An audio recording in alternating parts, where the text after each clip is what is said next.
How's it going, everyone? So before we dive into the episode, really want to say thank you to everyone that is listening in, that's tuning in, that's enjoying this content and getting value from it. I really love that. That's why I do it.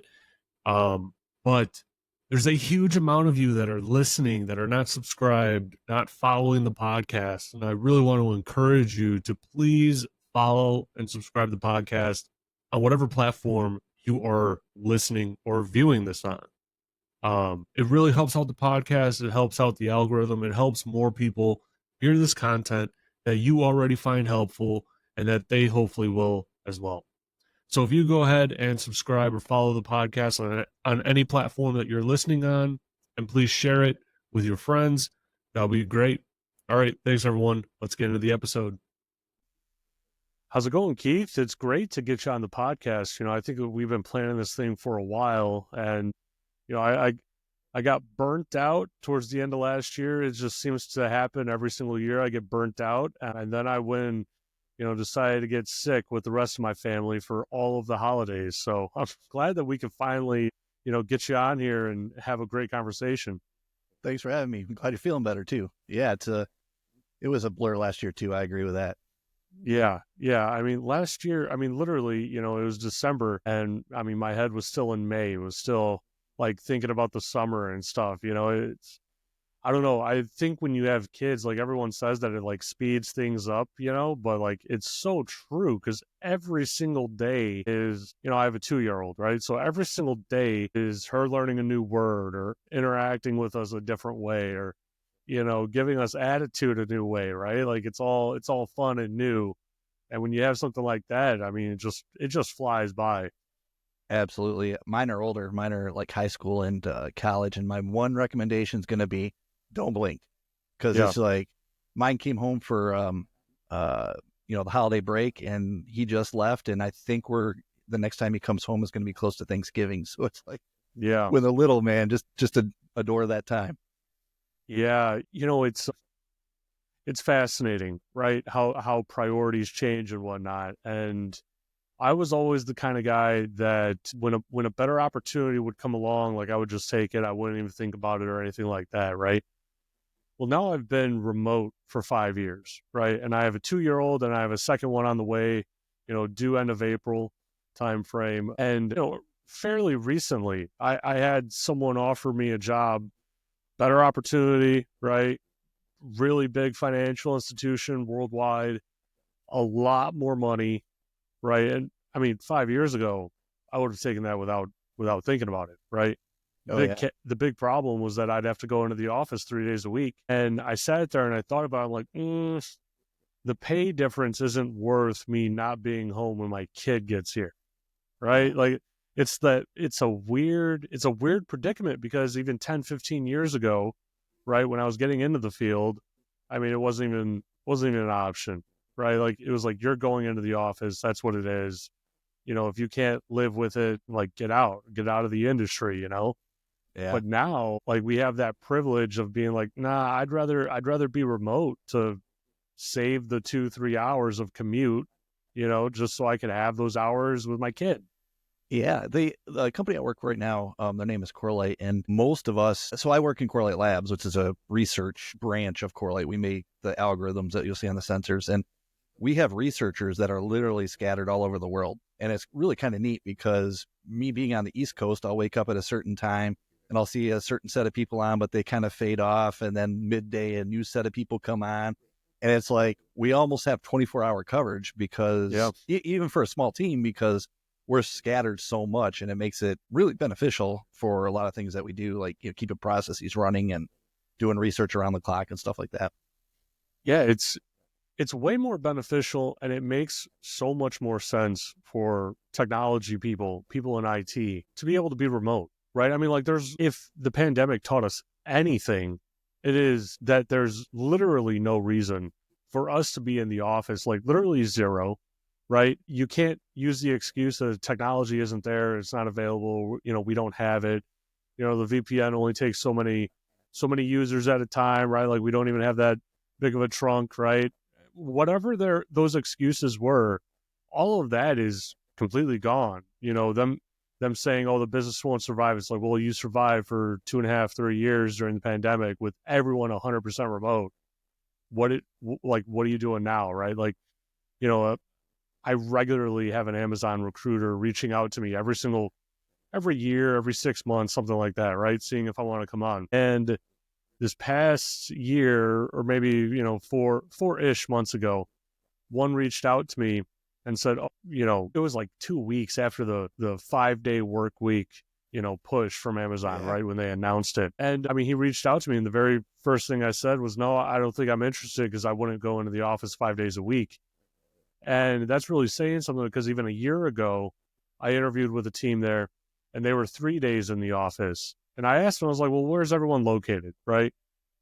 And the hiring manager was like, oh, yeah, some people are in New Jersey, New York, Washington, Seattle. You'll be the only one in Chicago. And I said, so I have to go in to work remote. He said, oh, you don't have to think about it like that. I was like, no, that's what it is. My entire team is around the globe, right, in different time zones. I'm never going to see them face-to-face in person. You just told me I won't, right? So what's the point? And he couldn't answer that question. Obviously, I ended up not going there. But, it's like these companies, they're really pushing hard for people to go back in when, like you just said, it's actually more advantageous for you to be remote, because now you have 24/7 coverage on a team that otherwise would never have 24/7 coverage. And if a service provider even claimed that they could provide coverage on threat research or security researching, they're lying to you, because that doesn't really exist. Yeah, one of the in our area, around the Washington, D.C. area, there's an interesting little twist, because I see these things come across, LinkedIn and stuff. And around here, it tends to be government contracting type of work. And most of that type of work tends to be classified. So it's like, if you see something that's, I don't know, from like Raytheon or some, really big defense contractor, you almost know immediately you got to go in for that and do the classified work. And, Right. For some people, if they're not living in DC, they're not going to be able to do that. Yeah.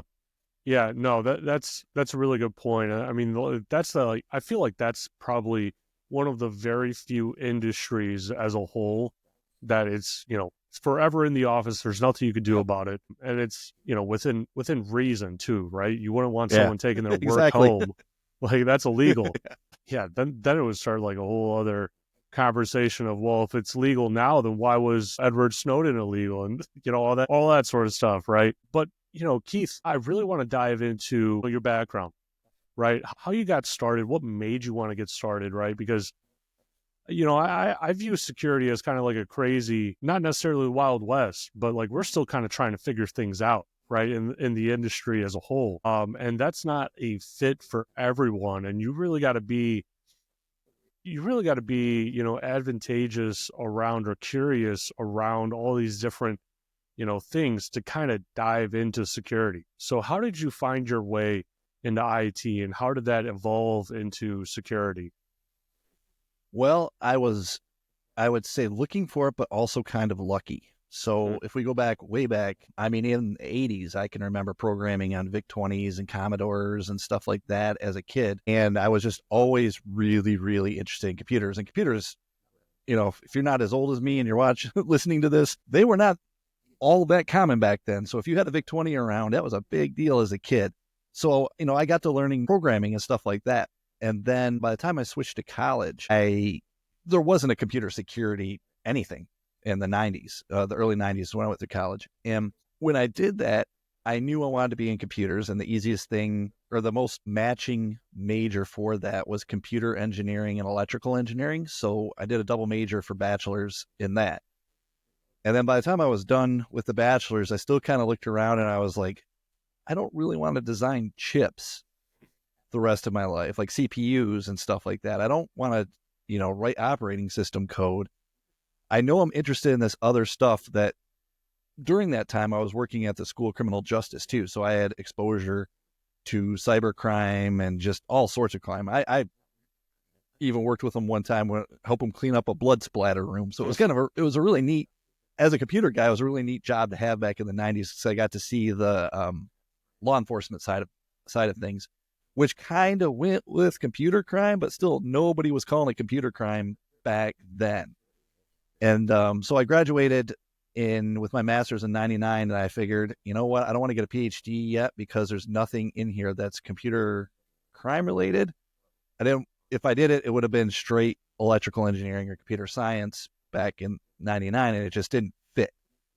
So I went to work, and I started out, because I had a programming background, I helped work on some security software, some like log correlation type of tools. Think Splunk, but like way before Splunk, just to match web logs to login, and not logins, but like your firewall logs and stuff like that. And in that, I ended up transitioning into doing investigations.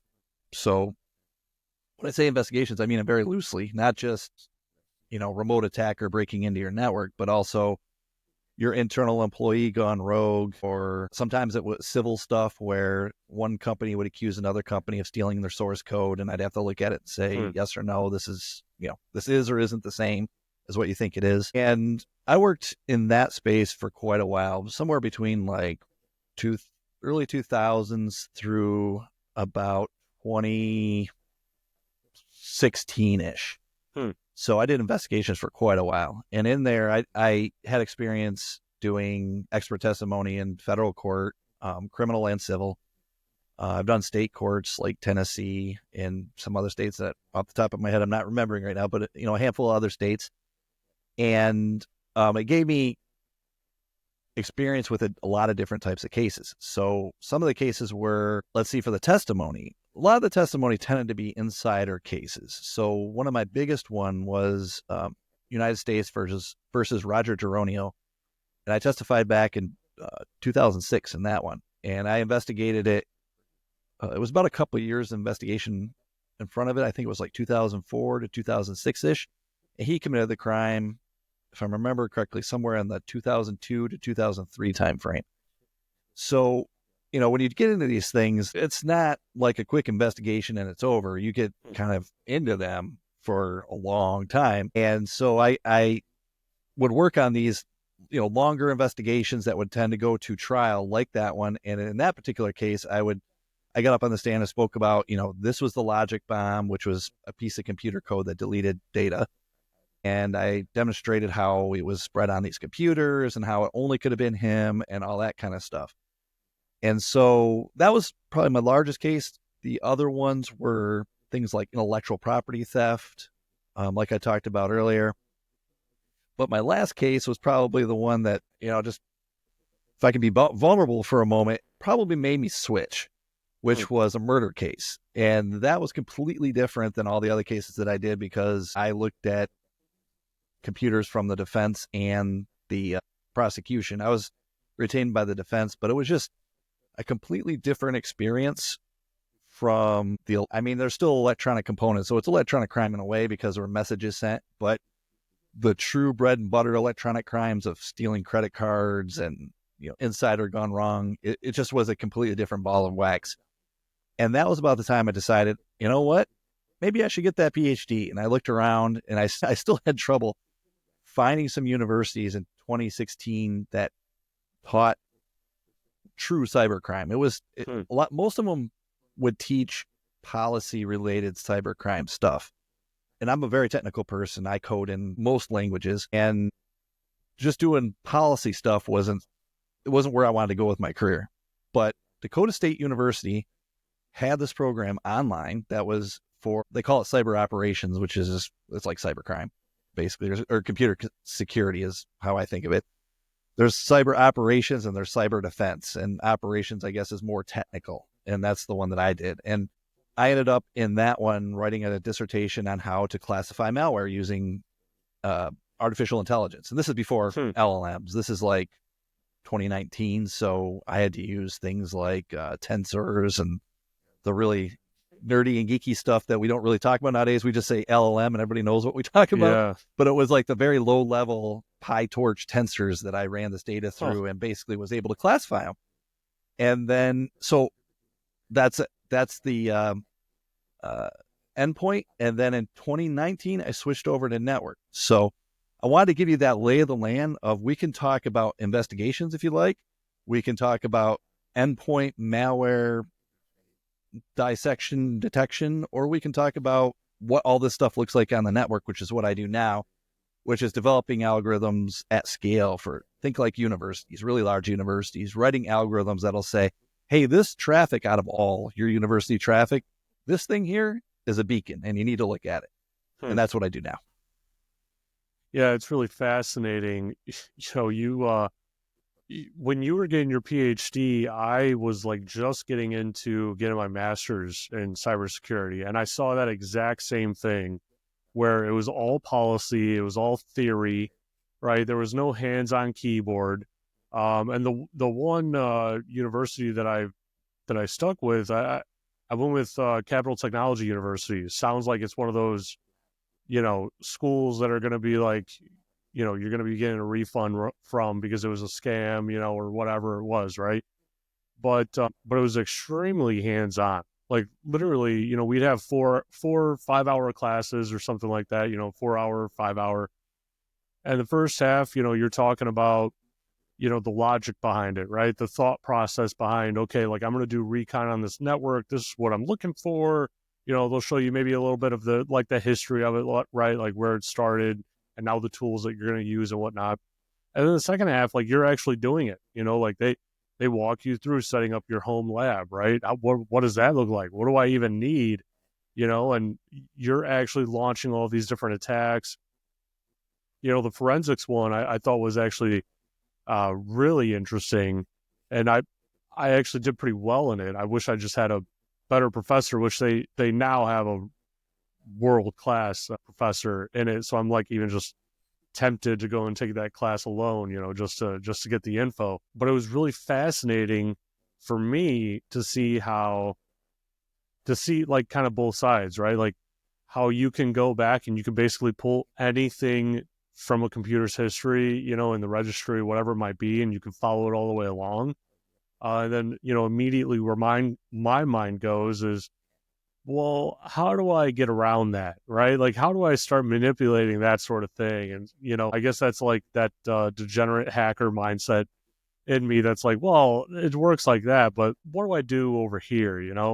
It's it's a really fascinating world, and now I'm getting my PhD from that same university, and it is it's a struggle trying to do it while having a little kid, at home. It's like, yeah, I should have done it when I was younger, honestly. Yeah, I thought that too. And I also thought there was definitely a difference where I could appreciate more stuff because I had experience, especially in the real world experience. If I went master's PhD job, it would have, I think, been a completely different experience than having, over a decade of, real world experience and then going in, because it's just, you had a more well-rounded view of things, and you had examples of things that you've done in the past and that you could work. You have your interests kind of fleshed out by then. There's a lot of things that I was very grateful that I did when I was older, but I agree with you. My kids were teenagers when I did it. It was just like trying to drop them off at things, their events, and then come back and then get this paper done. And it was a juggle. And once you get it done, you'll be so happy and you'll go, I'll never do that again. Yeah. Yeah, it's like it's taken me forever. I mean, it took me like a whole semester just to figure out what I wanted to do it on, and then like I don't know. I've run into so many roadblocks, and the biggest issue by far with achieving it, which I can understand why most don't even complete it, right? Is all of school you're taught, okay, the test is on this, right? The paper is on this. We want 5 pages on this. This is how I want the 5 pages to look like, right? And you kind of just fit in the idea into that mold. In the PhD, it's like, no, go choose what you want to do it on, get approval to do it.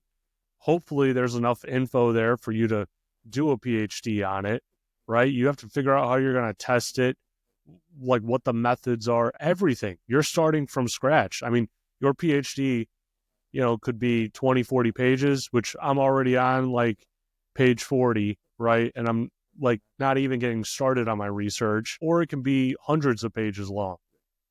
That's that's a crazy variation that, you know, all of school basically doesn't prepare you for. And maybe it's because they don't expect anyone to like go and get a PhD except for, you know, 1% of the population that goes through schooling, maybe. I don't know what that is.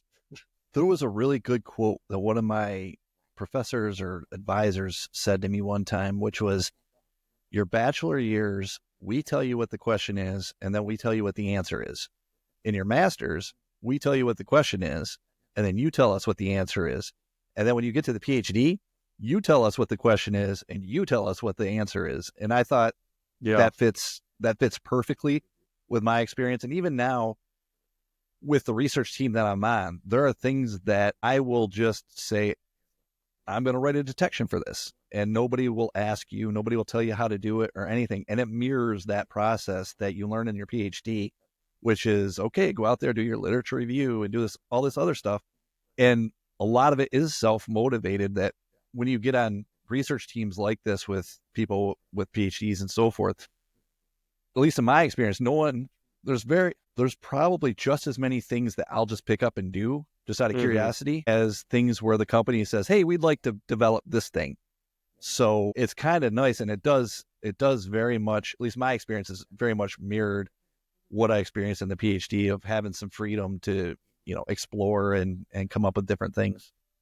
That's interesting. So to backpedal just a little bit to your expert witness days, how do you even become an expert witness? Because I got my bachelor's in criminal justice, and you always hear, you know, oh yeah, they just pulled some guy, right, that has experience with it, and he talked about it, right? I mean, I didn't even realize, I literally thought that it was pretty much only that way. I didn't even realize that you're doing any research into it, or that you're, you know, investigating the case to some extent. What is that like? Like, how do you get verified to do that? Well, let's see. So it's not like I jumped into the job. It kind of just was part of the job, where I would do investigations. And then let's say you do 100 investigations, and some of them might involve court. Well, the vast majority of what you investigate, if you find something, somebody's going to settle either in criminal or civil, and you don't really see court. It's just kind of to develop some data so that they can start making arguments, and then somebody will settle. Right. But then there's that small percentage that the sides won't agree, you know, either be it criminal where they're like, hey, I'm going to trial, or it's civil and they're like, we're not going to pay that much, and they decide to go to trial. And in those cases, I've already been on the case when it went to court. So I was just I was just the person. There was nobody else that did it. So it was me. And the process itself is pretty interesting. And I haven't done it since 2015. So if there's any lawyers listening or anything like that, you know, it may have changed, but this has been my experience. So you'll typically get a case, and, you know, I'll work for a company, and that company will say, hey, we landed a case. It's, let me think of one that we did. Well, let me take the Dronio case. So it was probably 2003-ish when the company I worked for retained that case, and I got assigned to it.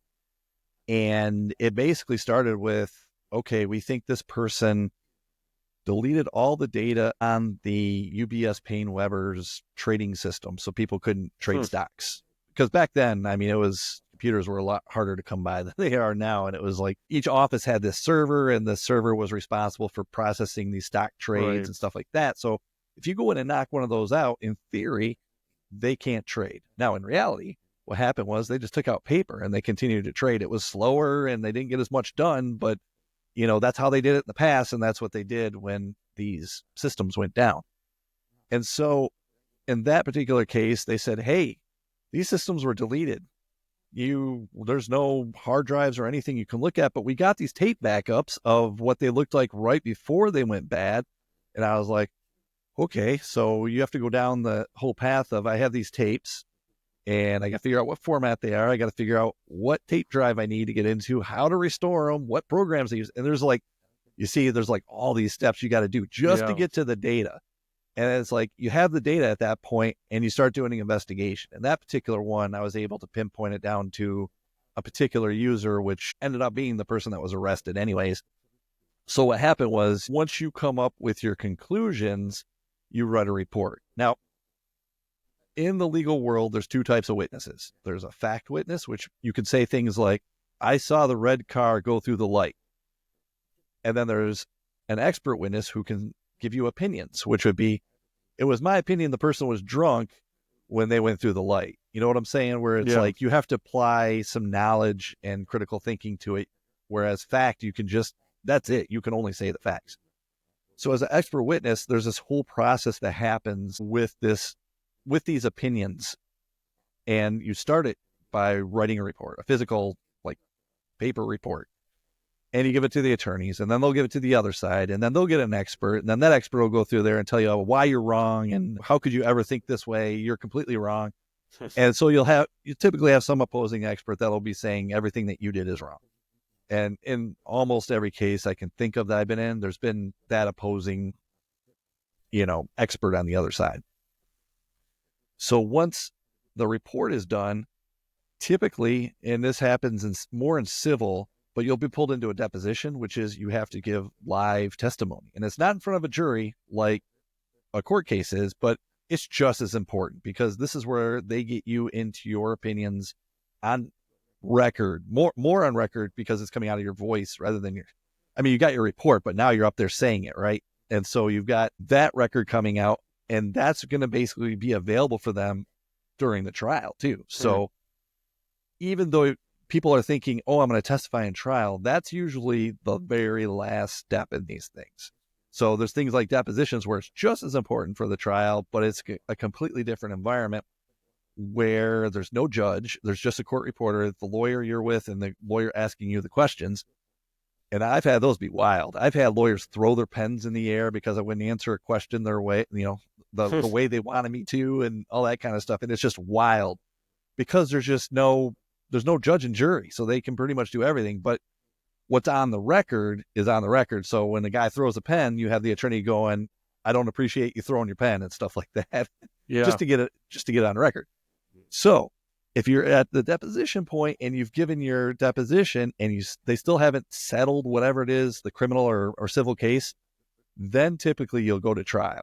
And then, by the point you're going to trial, you've had a lot of this writing the report, doing the depositions, and all that kind of stuff to get there. So it's not really a surprise, or you're not really coming up with your ideas at the last moment or anything. It's months and months and months prior that you've written this report, and it's kind of like going to trial, sort of putting the bow on the package, where you're now just basically saying what's in your report, and then it's left up to a jury or a judge to find if what you're saying is believable or not. That's interesting. It's more of, I guess, like right place, right time. You're at the right company that gets that sort of thing, and you're in the right role to be able to handle that sort of situation, which is, it's fascinating, right? Because I would assume you would learn a whole lot, probably a whole lot more than you would expect, because you're now looking through, different ways of doing different things, and the background tasks of, the bits and the bytes, right? Like what's going on, over here, and how does all that tie together? Like what enabled them to, delete that entire database, which is pretty crazy that happened. And now they're back to trading with paper. I don't even know how that works, but I could imagine. I worked for a financial services, firm like that before that did a lot of trading. And man, if something happened to that data, they might fire your entire floor just because you were on it. Well, this might give you a chuckle then, because when you're an expert witness, a lot of times the lawyers will only give you just the piece of the case that you need to know. So that way you won't be asked questions about stuff that you just have no business knowing about, right? So it's kind of like they kept horse blinders on me, where I could just look at these. All I knew about up until trial were these tapes, right? So like that was my view of this whole story. But because I was an expert witness, I actually got to sit and listen to the whole case and all the other witnesses that went up there. And so what I found was there was a logic bomb set off by this particular administrator, and I found it in his home directory. I found it on his home computers and stuff. And I thought, wow, that really tied everything together, right? And I'm sitting there, and then I'm listening to the Secret Service agent. And he goes, "Oh yeah, we found a printed copy of that logic bomb on his nightstand next to where he slept." It's like you almost didn't even need me at that point because you had it in his house next to where he slept, which was just, I've never heard of that. I've never seen anything like that since. It's just crazy. That's crazy that someone printed out, right? I mean, what's the purpose of that? You're going to hang it up on your wall? Like, I did that? I have no idea, but it was, That's wild. I'm looking at this. I'm like, I just built my opinion on all this electronic evidence. And then there's like this one physical piece of paper that I had no idea was out there that basically said, this guy definitely knew about this logic bomb. Wow. That's pretty crazy. It's, yeah, that's really fascinating. So you went from there into more research. Did the PhD kick off before you got into security research, or was it the same time sort of thing? Pretty close to the same time. I did that murder case in 2015, but my whole life I've been doing software development stuff. So when I was an investigator and I'd work with other investigators, I would write tools. For instance, to do PCI compliance, you have to search for credit card numbers. And at the time I was a PCI investigator, there were no tools to do it. Wow. I developed an extension for our forensics tools to search across it. So my interest has always been to write these things that help make one person look like 10, or at least help 5 people do their jobs easier than if they were to do it without it. And so that research part was always there for me. And at the end of that 2015 era, when I started my PhD in 2016, that's when I switched. It was a pretty hard switch from doing just general investigations to malware analysis. So specifically, I started focusing on malware at that point. Even though I dealt with them in investigations, it was more like I was like a general medical doctor in a way. And what I was doing is saying, I now want to look at cancer research. That was the equivalent of the computer switch of what I made. Okay. That makes sense. So then, talk to me about being a security researcher. What is that like? Is your company kind of just like setting you wild on a topic, right? And figuring out what's going on over there, or what is it like? Sometimes they do. And sometimes I come up with them on my own. Sometimes they give me an idea, say run with it. Sometimes they already have an idea of what they want. So you'll have these like company ideas where they'll say, hey, like for instance, with Correlate, we have this part that I helped write called application identification, which looks at connections on your network and tries to tell you something about them. So for instance, if you were going to GitHub to get some source code, this algorithm that I wrote would notify you and said, oh, that connection there, that's GitHub. And oh, this connection over here, this is going to LastPass. And this connection over here is going to Microsoft Office. And generic things like that, the company will tend to come to me and say, hey, we want something that will do this. And that was one example where they basically said, I want this idea. And I just sort of ran with it and figured out the ways to do the detections and alert the user and stuff like that. Some other ones, like if you follow some of my postings, I will quite often post a detection for a malware family. Those I just pick up. So a lot of times I'll be crunching big data sets with, think big universities, all their connection logs, looking for patterns and stuff like that. So I have little gaps of time where I'm waiting for computers to do stuff. So in one of those gaps of time, I went to any.run and started looking through they have like this top 100 or top whatever number it is list. It's a giant list of these are all the submissions that we have. And they basically rank them from this is the most submitted sample to the least submitted sample. So when I get bored, instead of doing a crossword puzzle or something like that, I go to that list and say, all right, I don't see a detection for this malware family. And then I'll start poking into their PCAPs, which they allow freely, that you can download them out of that network section. And I'll start looking for C2 or whatever it is that malware family will do. And then I'll write a detection on it in Zeek, and then I'll publish it to the open source community, but we also will put it in the product. So it really does vary from we have a vision of something to, hey, that's a great thing that you developed. We didn't even think of doing that. So when you're a security researcher, I find there's a lot more freedom to do those things, especially if you have a track record of doing them before. When I did the first couple malware ones, I didn't really know how to go about doing it. I didn't know the best way of doing it. But now that I've been doing it for about a year and I've done, I don't know, maybe like 10 or so malware families, it's just like, it's just a part of what we do now. Nobody really thinks about it. I just will go pick up another piece of malware and then I'll write a blog about it, send it to our marketing, and then I'll go back on to my day job. Hmm. What does malware based detections and AI mean? I feel like we're getting into a place, right, with AI where we're kind of opening, the genie's bottle, right? Like we don't really know what's going to happen going forward, right? Because more more companies are starting to it seems like every company is diving into this AI thing. None of them know what's going on, right? They have no security controls around it. They have no concept of security around it. And, it starts going into a place where, well, how do you know that they're not mining our data to go and sell it to someone else or make their model better, right?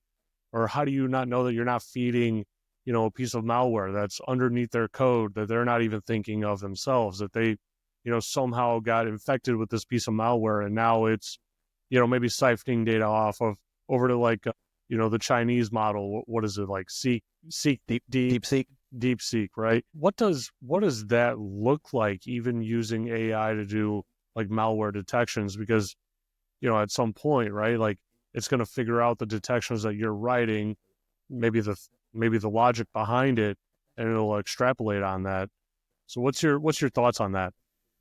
Well, I started playing around with LLMs several months ago. And what I've been learning, developing with LLMs to do certain parts of my job, feels like it's so foundational. It was probably equal to when I learned Python. It was like, it's just a new giant tool I can do stuff with. And like you said, when you use it as a tool, you really need to know everything that's going on. And I'm saying this with a smile on my face, which is if you go to ChatGPT, right, and you just start putting personal data in there, I'm sure they have some kind of privacy policy and they have some kind of processes behind there. But you as a user, do you really know? You really know? I Right, mean, you got to kind of trust them, right? And then on the right. other hand, um, DeepSeek, on the other hand, has a chat application like ChatGPT, and I haven't used it. I've just read about it so far. I use ChatGPT a lot to do comparisons, but from what I read, they even said, yeah, we're sending your data over to Chinese servers, and I would assume that it's probably going to be used as a data training set because Right. from what I understand, DeepSeek was actually built because there were export restrictions on AI technology. So there was a group that says, well, we can't use this really powerful technology to basically crunch these things out like the big Facebooks and the Googles can. So we have to find a more cost efficient way of doing this, but still getting great results. Supposedly they have a way that's a lot cheaper than the other Hmm. people, like the metas out there and so forth. And that you got to assume that when you're sending that data and they're trying to train these models to be bigger, better, and faster, to be, basically it's like the moon race, right? It's like I would think that they would take your data and use it in the training model. And Right. now why I think this is interesting was because there was a blog article that we wrote just a couple days before I started practice or just playing with ChatGPT to see what it can do and stuff. And so I started asking it questions about just research that I had been doing. And I asked it a question about detecting something that we'd done recently, but I didn't say anything about who I was or anything. And it went and found the article that we wrote on that particular thing. And it told me, it's like, you want to use this find command. I wrote that find command. And it was telling me it was a very, very unique find command that when I saw it, I was like, Oh, yeah, I definitely wrote that find command because I use like certain directory tokens and stuff in there. And so, yeah, you got pretty much have to assume that anything you send to a service is probably going to be used as training at some point. And there's a ton of celebrities that are upset about that because their likeness and all that kind of stuff. So my solution to the problem is this: if if you want to use an LLM, there's a lot of open source software out there. There's one in particular called Ollama, Ollama. You put it on your computer. I know it runs on Mac and Linux, and I think it runs on Windows. And you can pull down most of these models that are used in these chat applications, and you can run it all local on your computer and not send data anywhere. So, for instance, the DeepSeek people released DeepSeek a week or two before they released their actual application that you have on your phone. And so if you want to play with DeepSeek and you're worried about sending your data over there and you want to see what it does, you can run it locally on your computer with Ollama and run the DeepSeek R1 and ask it questions and at least not worry about that data going anywhere. Huh. Wow. That's really interesting. That's fascinating. We're in a weird place where it's difficult to check how your data is being used in those models, right? Like, especially with the Chinese models and whatnot, right? Like, I read some article, it was a long time ago. I read some article that said that, the Chinese government like instills a level of loyalty in its, citizens or in its people overall that surpasses any other, countries, like nationality or urge to do better for the country itself. Like they really instill it in their people. Right. And so they talked about like even the risk of like hiring Chinese nationals that have spent, decades in America. They talk about the risks because it's like, yeah, they've been here. They probably love America, but the love that they have for China will greatly go over above and beyond what they have for America. And so you have to like really vet their loyalties and whatnot and almost expect them to go the China route if they needed to make sure that China overcame whatever difficulty it might go through. Right. And that's really fascinating because I like barely view like being an American citizen. And I'm very much all for America, right? But I don't know. I feel like that's still a different level. That's still something completely different. And so now we're kind of going into a place where these models will be used against us and we trained them, I feel like that's something that no one really wants to talk about right now. Yeah. I think we're still figuring out what these things can do. Because almost daily, I will think of an idea and I'm like, I wonder what the LLM will say to this. And I'll put it in and I'll be completely surprised and be like, I can't believe it. It was so spot on. I mean, there's plenty of times it's not, but there are other times where I'm like, there's no way it's going to get this. And I put a question in and it comes back and I'm like, oh my gosh, I just didn't expect that. And I would say, to add on what you were saying, about 15 or so years ago, I did an expert witness case where it was theft of intellectual property. It was criminal. If I remember right, I think it was criminal.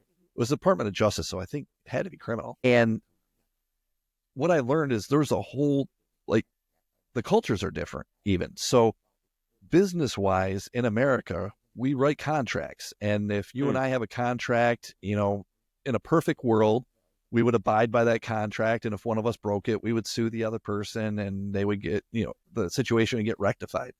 Whereas in a particular case that I was an expert witness for, I found that, or they explained to me that in China, you'll have contracts, but it's more like a suggestion than it is what it is in the US. So in that particular case, it was kind of like you said, where there was this American company that built some software and they wanted to go reap the reward of being able to sell it in other countries like China. And it's more difficult, I think, at least back then, to sell in China. You had to have an office in that country and all sorts of stuff.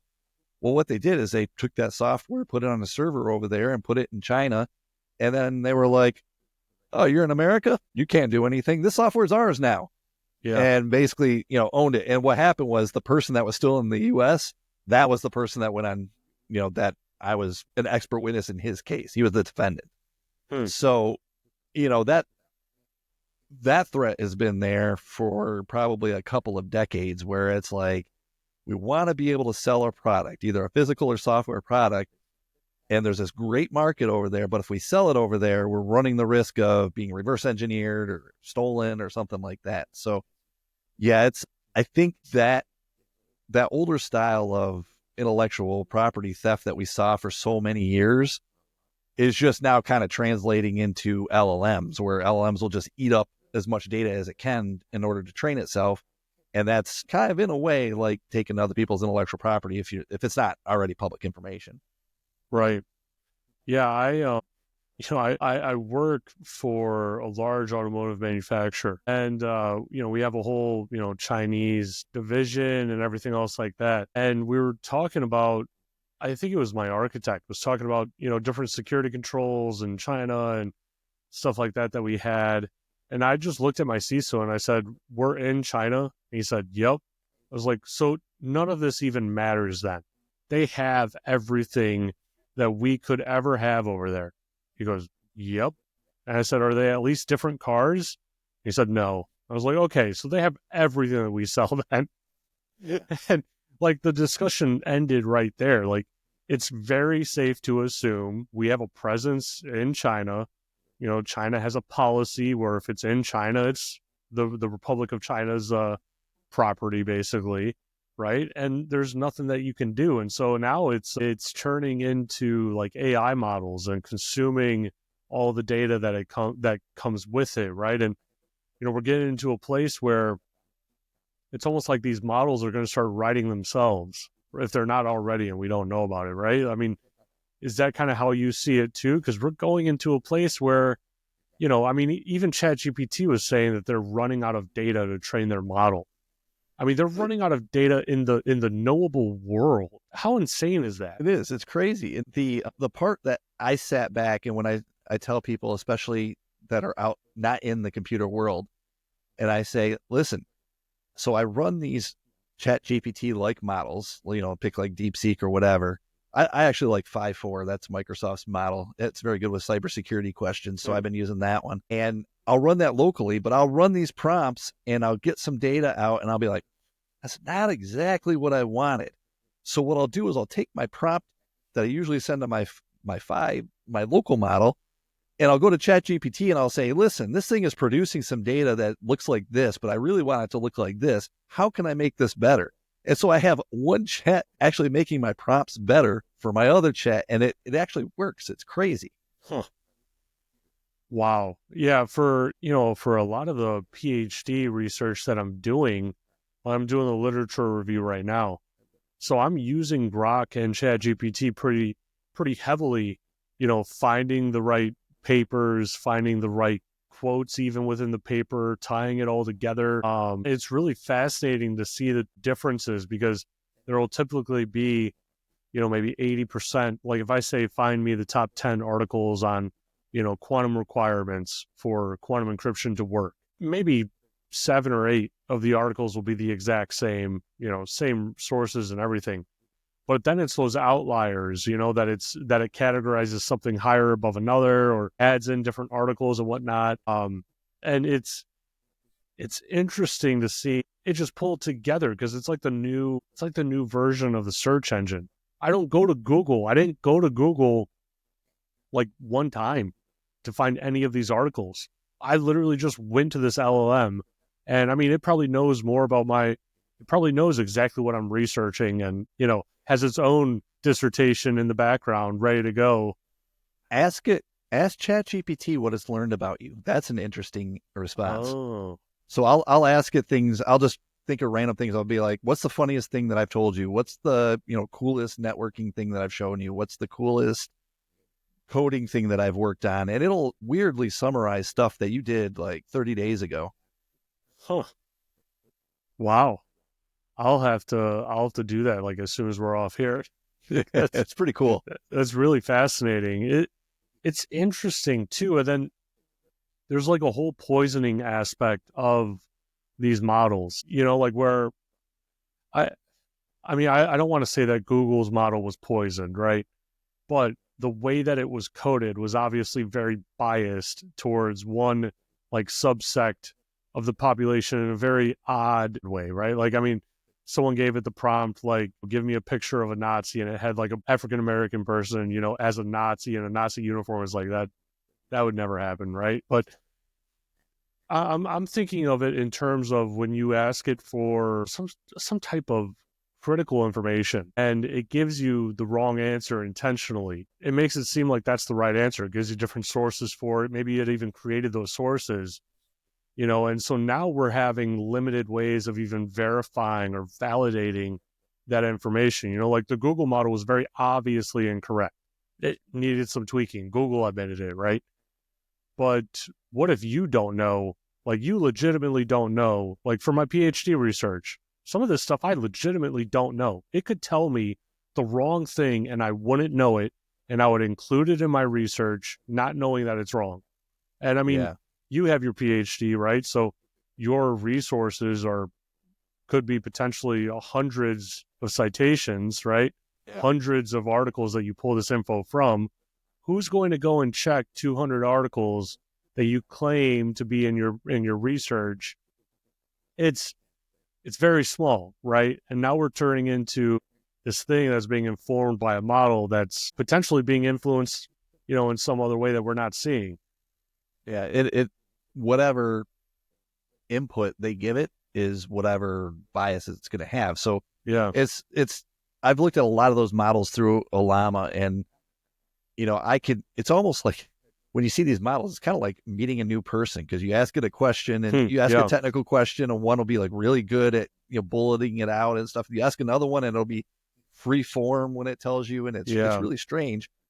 But it's like I just had a brain fart there for a second. Sorry. These so the models themselves, I find each one will have its own strengths and weaknesses. So the Llama model, not to be confused with Olama, but the Llama model written by Meta is very, very good at just natural language narrative responses.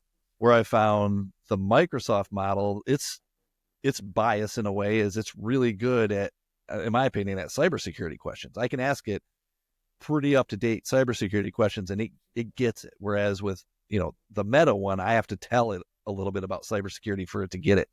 Huh. And then this new DeepSeek model that came out, the DeepSeek R1, when you run it, it looks completely different. It looks like it reasons. It doesn't just say, here's my answer. It basically says, okay, in order to answer this question, I've got to do this. And then it does that. And then it's like, okay, now that I know this, I got to know that. And then it does it. And it's like, it tells you how it reasons. And then it goes, wow. here's my answer. Yeah, it's really kind of crazy. If you get a chance to play with it, it's a lot of fun to see. It looks like a human reasoning when it answers you. But my point being is, it's there are bad biases out there, but there are also these biases in a way of which model can answer the question you're going to ask it correctly. Right. And I just know if I'm going to ask it a cybersecurity question, I'm going to pull out Microsoft's model.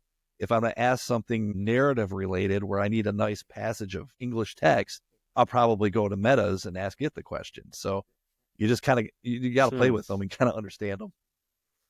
It's interesting. I mean, it's almost like there's some sort of bias towards maybe who was creating it, right? Like, you think about how Meta's model, does better with text or the flow of language and whatnot. Well, I mean, that's probably because they probably trained it on, Facebook, right? And they see how everyone talks and the differences between different countries and the language and the slang terms used and everything else like that. I mean, there's nothing else on the planet that would even come close to that, right? Like, especially if you're using that model and you're saying, oh, okay, 2-3 billion people use this thing every single day. Go learn everything that you can from it. How are they talking and whatnot? And then, like I kind of brought up before, the differences between Grok and ChatGPT, right? Like they're smaller differences. It seems like almost ChatGPT is more, I don't want to say like legalese, but more professional in how it answers things. And Grok is a little bit more, free form almost to some extent. It'll give you the same info, but it responds in a little bit more conversational than ChatGPT does in some ways, right? But it's fascinating. We're moving into an area where, I've been saying it for a couple of years now, right, on the podcast, where one of the top emerging fields is AI security. And then the next question is, people ask me, well, what's AI security? And I literally, my only response is, I don't know. Like, we're still trying to figure it out. I was reading an interesting thing that people are trying to fight back against these AI web crawlers that will, pull in tons of web data and use it for training. And they was said that they're basically using a tar pit, like TARPIT, like the defensive tactic that was used in spam years ago. They're basically doing the same thing where these AI bots will come to your website and start crawling for data. And instead of you saying, all right, I'm going to give you my normal data, when you recognize it, you go, I'm going to give you a bunch of links and you're just going to keep traversing down these links. And I'm just going to make you busy forever because you're bothering my website. Wow. And it was pretty interesting. I was just like, I was sitting there and I was like, I never even thought, like, I wouldn't even never even have thought to do that. Right. And now you have people that are basically building defenses against these AI bot crawlers because it's hitting websites millions of times a day to pull in new data. Wow. I mean, it's going to make people, it's right there. It's like a job, right? I mean, that just made a job of how someone has to defend against this stuff. Yeah. Maybe I need to go like form an AI security company where all we do is AI security stuff. I'm sure it would be like bought up, by X or someone like immediately as soon as you do it. You just got to have one customer. That would be interesting. But, Keith, this conversation has been really fascinating. I really enjoyed it, and I need to have you back on. I mean, I think it would be really interesting to have you back on, maybe even in a couple months, right? Like with the rapid pace that AI is evolving, it might be beneficial to have you back on soon.